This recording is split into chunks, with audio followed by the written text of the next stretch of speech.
United States Department of Agriculture.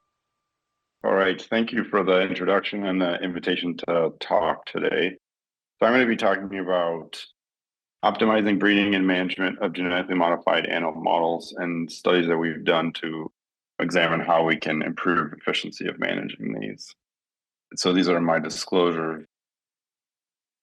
So transgenic technology has really expanded the use of genetically engineered mouse models in the last 30 plus years. This graph is from a paper looking at just null alleles, so genes that have been deleted in mouse models over time. And you can see that there was a relatively slow ramp up, but then by the year 2000, 400 plus models were being made per year. And then during the era of the IMPC, which is International Mouse Phenotyping Center, and Cas9, we've seen a massive explosion. And these are just in null alleles. There's probably more than 50,000 different gene-modified mouse models now that are being widely used in research.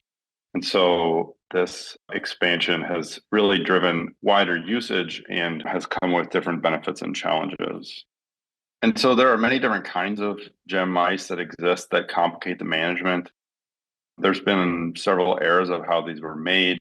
The first era was really in the middle here, which was additive transgenesis.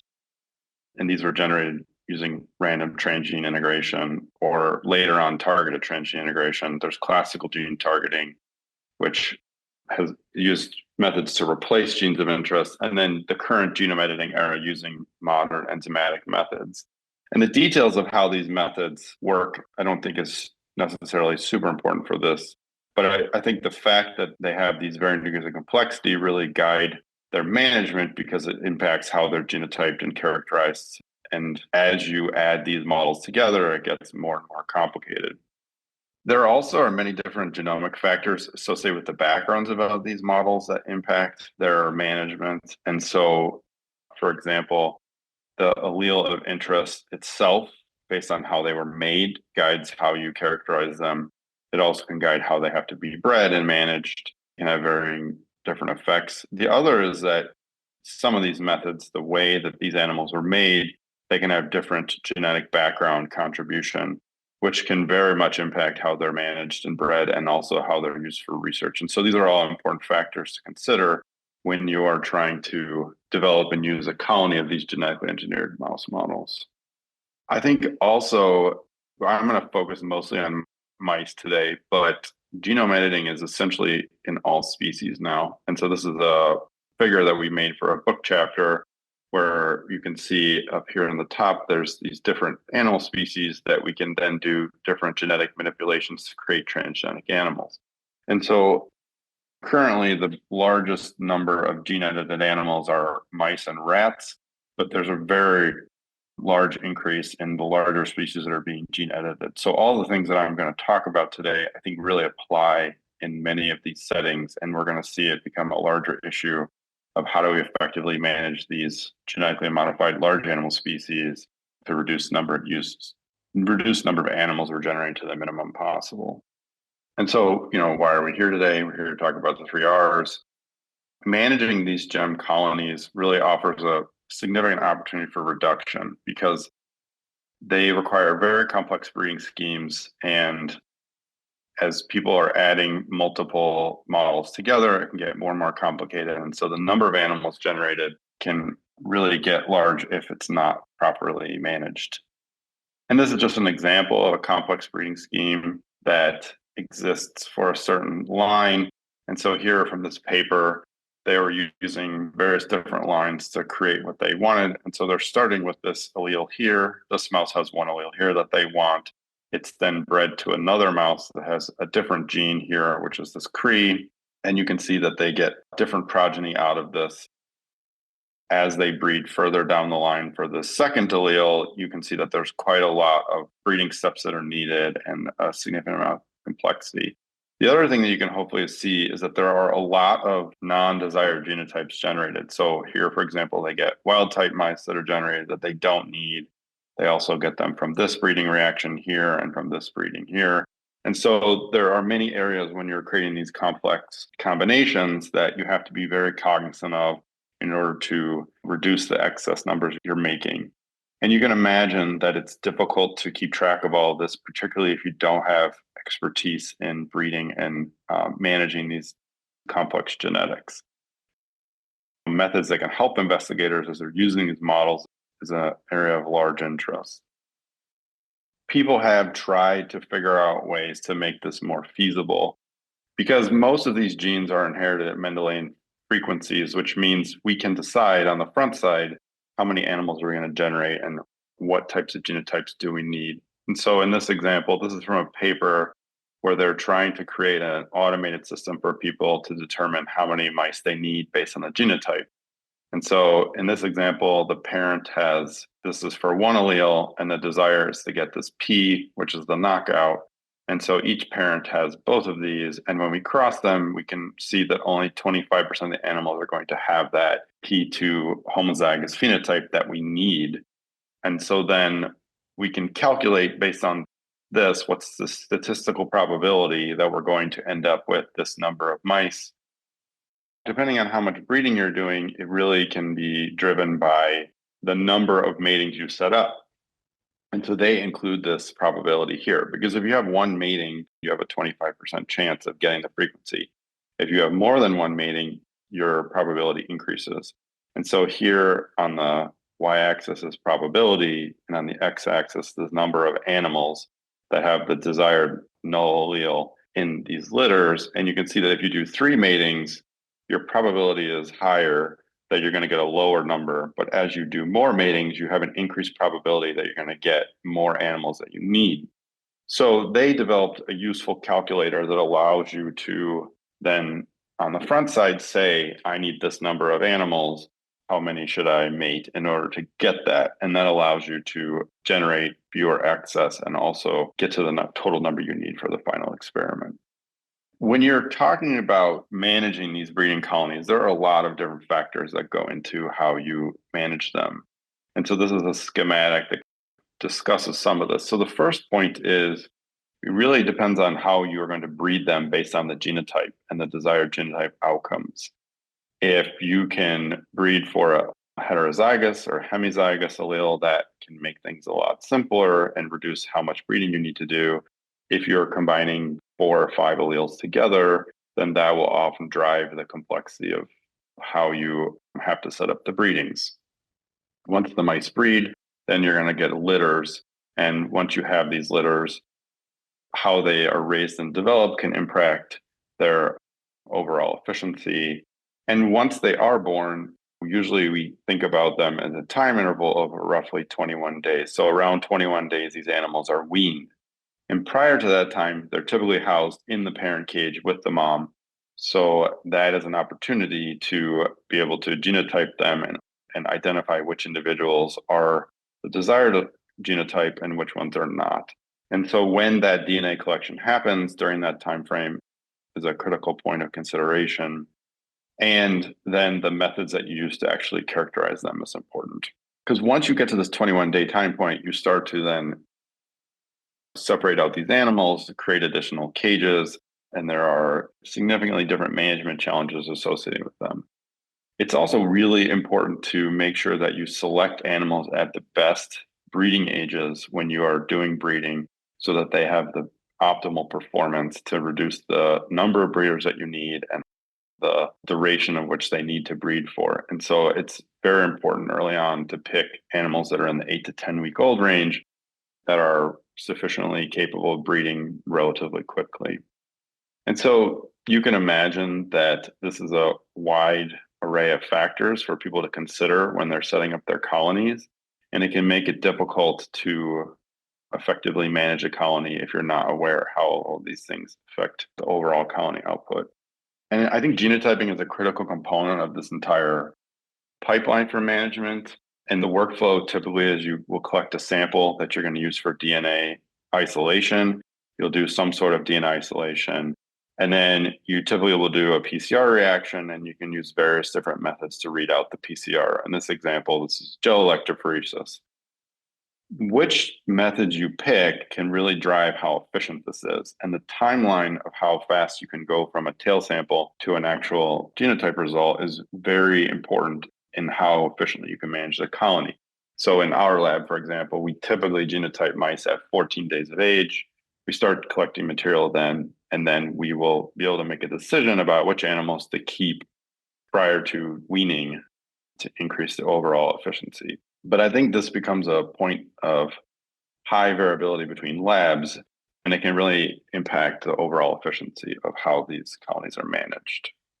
So we really were focused on trying to understand this question. How does efficient genotyping coupled with potentially different management styles impact the overall colony output? Because many labs are not always as aware about all of these factors. And so we wanted to see, are there simple ways that we can help labs to be more efficient in how they're managing their colonies? And so to do this, we designed a study to assess these factors. We took a lab that we worked with that had a very large breeding colony of probably over 300 cages of breeders. We stratified them into 3 different groups randomly to assess how various factors affect their breeding efficiency and management. And so in the first group, Group A, we let the lab do their genotyping per normal. So they collected the tails whenever they wanted. They used their own in-house genotype methods, and then they made decisions about when to euthanize, when to create new breeders, and how to do the overall management. In the second group, we took another set of mice and put those mice onto a group where the only difference was that they mailed their samples for genotyping to a third-party vendor who does automated genotyping. So they were counseled on how to collect tails and when to collect them and how to most efficiently send them out. But then they still made all the decisions about when to do genotyping, when to do euthanasia, and we didn't really affect much of that. Then in the third group, they were able to outsource their genotyping, but we also used our care staff to help stimulate conversations about when to do management. Our staff did tagging and tailing to collect DNA samples, and then our staff also interpreted results from the automated genotyping and worked with the lab to help them decide about when is the optimal time in order to do genotyping, and then also what to do with the results for the animals. And then we use the electronic medical record system coupled with electronic tagging system to track the overall colony production from each of these groups. And this is just a schematic of this. And so we counted pups, cages, and all the demographic information about those cages over time and just looked at what was the overall effect on this. And our hypothesis was that labs would be able to increase their genotyping efficiency, and that would have a direct impact on their overall colony output and capacity. This is just a table of all the different strains and genotypes that were involved in the study. We randomized all of these based on past breeding performance to try to make sure that there was not any outlying impacts of poor breeders or lines that had not been used for very long. And you can see that there's a diverse array of different genetically modified strains here. Hopefully just the point is that this is pretty representative and allows us to make some generalizations from the results of this study. So we really were focused on 2 areas of our analysis. One is, what's the overall impact on breeding performance? If we just make these simple changes, are we going to see that there's differences in how these colonies are managed? And then what is the downstream impact of the overall demographics of the cage population in this? And so we'll start with breeding performance. So the first thing we did was we just calculated the number of cages in each group. And so here on the y-axis is the cage count, and then the x-axis is the time frame at which we did the study. We did the study during the winter, which had some challenges because we always see breeding-associated depression in the winter. And so we did see that. You can look at groups A and B over time, and you can see that they start at one level and then they decrease by the end. Another thing here that I want to say is we started the study in October, and we put our 3 labs into the groups, and we did not collect any data during the 2-month time frame when they were getting acclimated to the groups, because we were concerned about learning curve during those time phases. And then we started collecting data in December after they had gone through this time frame. At the beginning of the study, each group had the same number of breeders and the same number of total cages. So you can see by the start of the data collection time point, there are already pretty big differences in the overall number of cages per group. And so in group A, which is the lab managed group, you can see that they started at around 175 total cages, and then it stayed relatively static over time, although we did see a breeding depression drop as we moved into the later spring. And this is what we expect because the breeding decreases during December and January, and the overall production of the colony lags, and you start to see those effects later. And by April, it has somewhat stabilized. When we just added outsourcing the genotyping in group B, you can see that there's an increase in the total number of cages in that group. And when you look at group C, you can see that it started out with the lowest number of groups, and then it rose significantly over the time when the other groups were having a decrease. So we were initially confused by these results for two reasons. I think one, we thought that if we gave the labs the ability to use this outsourced genotyping and improved breeding methods, that their production would go down because they would become more efficient and they would use less space. But when we did the study, we didn't force the labs to restrict their space.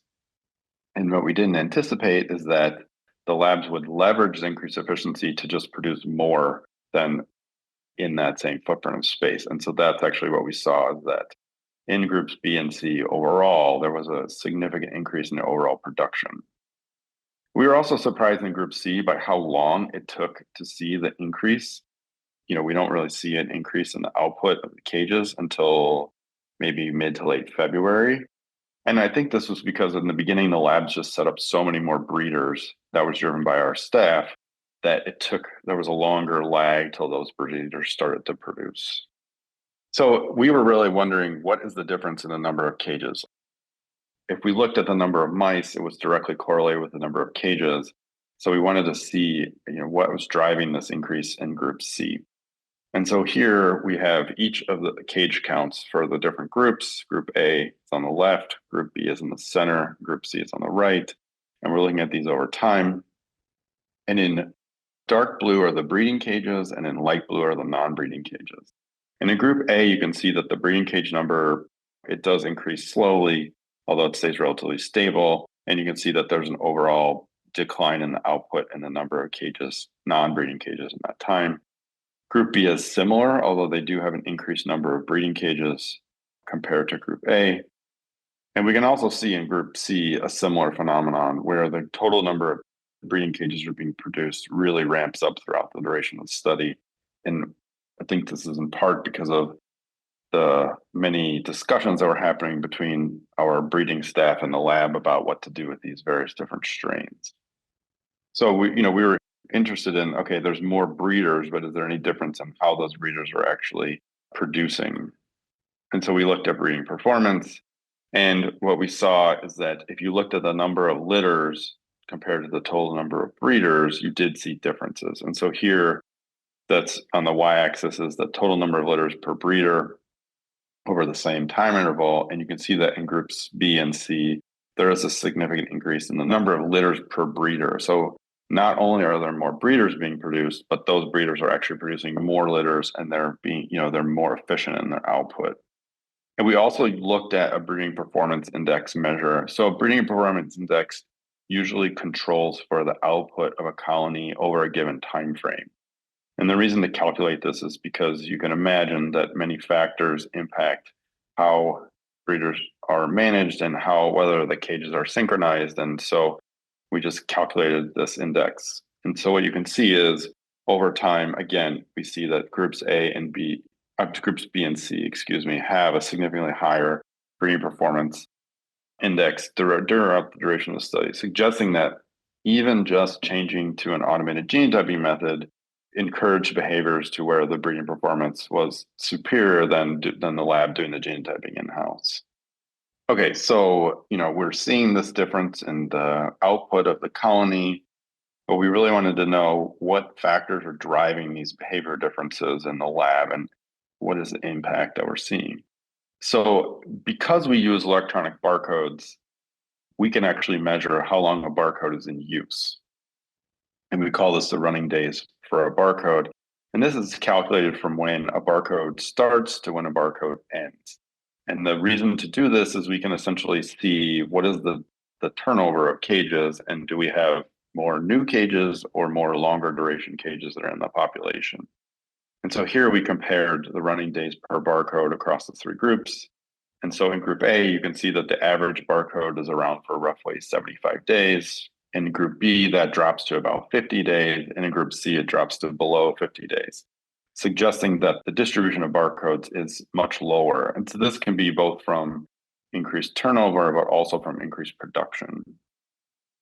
We also wanted to calculate the age of the mice in these groups, because that's another metric of how these cages are being managed. And so in group A, you can see that there's a increase in the average age of mice over time in all of these groups. It's not the same as if you just age the cages with no new production. If you look at group B, you can see that this percent change in average age is lower, suggesting that more of the mice are younger. And in group C, you can see it's dramatically lower, suggesting that there's a significant difference in the overall demographic of the mice that are on the cage and the mice that are being produced. The other thing that we measured is cost, because obviously cost is always an important driver of how we manage these things. And so to do this, we calculated the total cost, which was the breeding plus the genotyping. And for our breeding, that's the per diems associated with those cages. And then we normalize that against the number of new barcodes generated to calculate essentially a cost per cage or a cost per cage of output. And so you can see that over time, the cost is actually lowest in the group B. So just by having them do outsourced genotyping, even though it has a higher cost associated with it, that does seem to have significant cost benefits. But by the end of the study, there really wasn't much difference in the cost to produce a cage, suggesting that the barrier of cost, probably it ends up being worth it to use these kinds of methods, even though they might have increased upfront costs, because they significantly reduce the overall cost of managing these colonies. The other thing we looked at, again, we were very surprised by this doubling of output, and we wanted to make sure that we thought about this in terms of 3 R's of what's the impact, how can we actually leverage something like this to reduce the number of animals that are being generated. And so we did some modeling where we took the breeding efficiency that was generated from each of these groups. We said, how long would it take us to generate some desired number of animals with a specific genotype? And so in this case, we said we want to produce 300 animals, and we want to look at what's the time to produce those animals. And so in group A, that would take about 6.5 months to produce those animals. In group B, it was about 2.7 months. And in group C, it was less than 2 months. And part of our goal in this analysis was to show that if you have some number of animals that you know you need, and you're using either the outsourced genotyping or the outsourced genotyping with improved breeding management, you can really decrease the amount of mice that you need to achieve that goal, because you don't need to breed as much, because those breeders are being used much more efficiently. And so the total number of animals you're using can go down.